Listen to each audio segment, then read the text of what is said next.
4 பேர் மீது அடுக்கடுக்கான குற்றச்சாட்டை கொட்டி உள்ளார் இந்த இளம்பெண். உனக்கு ரேட் என்ன, இன்ஸ்டாகிராம்ல ஒரு நம்பர் போட்டிருக்கு, படுக்க வரியா, 2 நாளைக்கு எவ்வளோ அப்படின்னு கேட்கவே முடியாம ரொம்ப ஒரு பொண்ணு காது கொடுத்து கேட்க கூடாது எல்லா கேள்வியும் அவங்க போன் பண்ணி கேட்கிறாங்க. தென்னிந்திய திரைப்பட மற்றும் தொலைக்காட்சி தயாரிப்பாளர்கள் சங்கத்தின் வழக்கறிஞர் விஜயகுமாரிடம் கடந்த 11 மாதங்களாக பணிபுரிந்து வரும் காயத்ரி மகளிர் அமைப்போடு வந்து சென்னை காவல் ஆணையர் அலுவலகத்தில் புகார் மனு ஒன்றை அளித்தார்.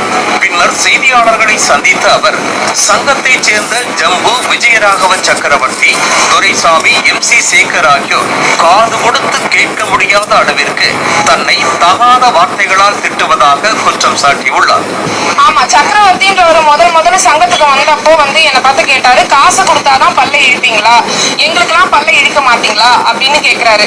பேசும்போது ரொம்ப இழிவா, ஒரு பொண்ணுக்கு கொடுக்க வேண்டிய அடிப்படை மரியாதை கூட கொடுக்க தெரியாது. வா போ, அல்ல வாடி போடி, என்னடி நீ யாருடி என்ன சொல்றதுக்கு, அதெல்லாம் உனக்கு இல்லை. எப்போ வாடி போடி, தகாத வார்த்தையில பேசுறது, இழிவா பாக்குறது. வார்த்தைக்கு வார்த்தை வாடி போடி என அழைக்கும் சங்க உறுப்பினர்கள் ஆபாசமாக சைகை காட்டி அருவருக்கத்தக்க வகையில் நடந்து கொண்டதாக இளம்பெண் கூறியுள்ளார். அவங்க சங்கத்துக்குள்ள வந்தாலே அந்த சக்கரவர்த்தின்றவரு எப்பவுமே ரொம்ப அருவருப்பா, நம்மளால சொல்லக்கூட முடியாது அந்த அளவுக்கு கேவலமா வாய் செய்கை பண்றது, கை செய்கை பண்றது, இதெல்லாம் எப்படி எக்ஸ்பிளைன் பண்றதுன்னு கூட தெரியல. இது குறித்து போலீசில் புகார் அளித்த நாள் முதல் தன்னால் நிம்மதியாக வெளியில் எங்கும் செல்ல முடியவில்லை என்றும், காரை கொண்டு இடிப்பது, பொது இடங்களில் தன்னை வீடியோ எடுத்து சமூக வலைதளங்களில் பதிவிடுவது என அவர்களது அச்சுறுத்தல்களுக்கு அளவே இல்லை எனவும் தெரிவித்துள்ளார். சங்கத்துக்குள்ள வரும்போது சக்கரவர்த்தி, துரைசாமி, ஜம்பு, MC சேகர் இவங்க எல்லாம் சங்கத்துக்குள்ள வராங்க.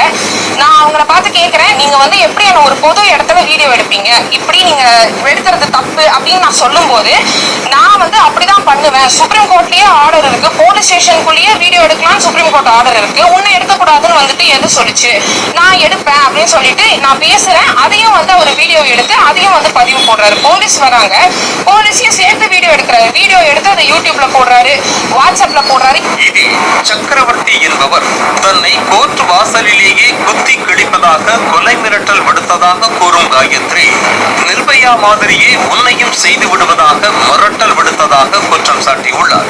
அட்வொகேட்டால கேஸ் கொடுக்க முடியாது, நான் அவளை கோர்ட்ல பார்த்தேன்னா கோர்ட்லயே ஒரு 2 குத்தி கிழிச்சு போட்டுருவேன், இன்னும் 1 வாரத்துல இந்த பொண்ணு கேஸை வாபஸ் வாங்கலன்னா அவங்க நான் நிர்பயா மாதிரி பண்ணிடுவேன் அப்படின்னு சொல்லிட்டு அந்த சக்கரவர்த்தி, ஜம்பு, ஜோசப், துரைசாமி, MC சேகர் இவங்க 5 பேரும் சொல்றாங்க.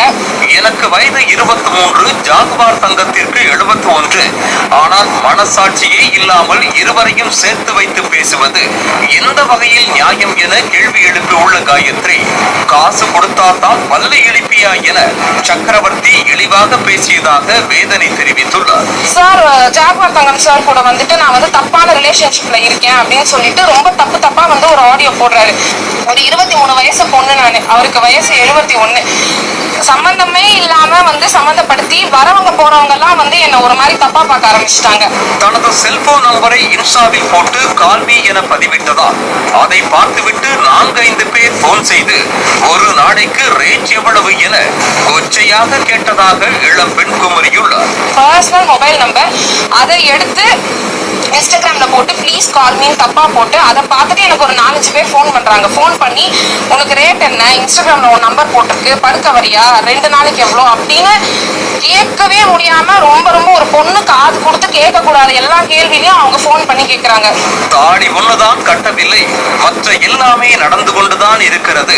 மாலை 5 மணிக்கு மேல் CCTVயை ஆஃப் பண்ணிவிட்டு இதெல்லாம் பண்ணுவதாக வாய்க்கூசாமல் கூறுவதாகவும், தன்னை பற்றி வாய்க்கு வந்ததையெல்லாம் கூறினால் தனக்கு திருமணம் எப்படி நடக்கும் என கேள்வி எழுப்பிய காயத்ரி, நான் நல்லவள், களங்கம் இல்லாதவள் என்பதை நிரூபித்து விட்டுத்தான் ஓய்வேன் என அழுத்தமாக கூறினார். மறுபடியும் அந்த துரைசாமி, சக்கரவர்த்தி அந்த கேங் சொல்றாங்க, போன் போட்டு எல்லார்கிட்டயும் பேசுறாங்க.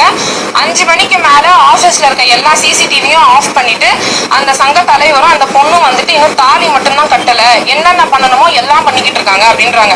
எனக்கு எப்படி இப்ப அவங்க பேசுறதுனால கல்யாணம் ஆகும் இந்த மாதிரி வெளியே அவங்க ஸ்ப்ரெட் பண்ணிட்டு இருந்தாங்கன்னா அது கூட தெரியாது. முடியாது. இப்ப இவ்வளவு அவங்க பண்ணதுக்கு அப்புறம் நான் இந்த டார்ச்சர் வேணான்னு வெளியே போயிட்டேன்னா அவங்க சொன்னதெல்லாம் நான் சிம்பிளா ஆமான்னு சொல்லிட்டு போற மாதிரி இருக்கும். அது வந்து எனக்கு வேணாம். என் மேல எந்த பழியும் இல்ல அப்படின்றது, நான் கலங்கம் இல்ல அப்படின்றத நிரூபிச்சுட்டு தான் நான் இங்க இருந்து போகணும். அவர்களை பொறுத்தவரையில் பெண் செருப்புக்கு சமமானவள். நான் கேஸை வாபஸ் வாங்கினால் மட்டும் தன்னை விட்டு விடுவார்களா என்ற அவர் ஆதாரத்துடன் புகார் அளித்தும் ஒரு பிரயோஜனமும் இல்லை என ஆதங்கம் தெரிவித்தார். பொண்ணுனா வந்து அந்த பொண்ணுக்கான மரியாதை கொடுக்கறது இல்ல, ஏதோ அவங்க காலுக்கு கீழே போடுற சப்பல் மாதிரி நினைச்சுக்கிட்டு ரொம்ப மரியாதை இல்லாம நடந்துக்கிறது. எனக்கு இப்ப எங்க போனாலும் த்ரெட் இருக்கு. நான் இப்ப இந்த கேஸ்ல இருந்து வேணான்னு போனாலும் இவங்க என்னை விட மாட்டாங்க.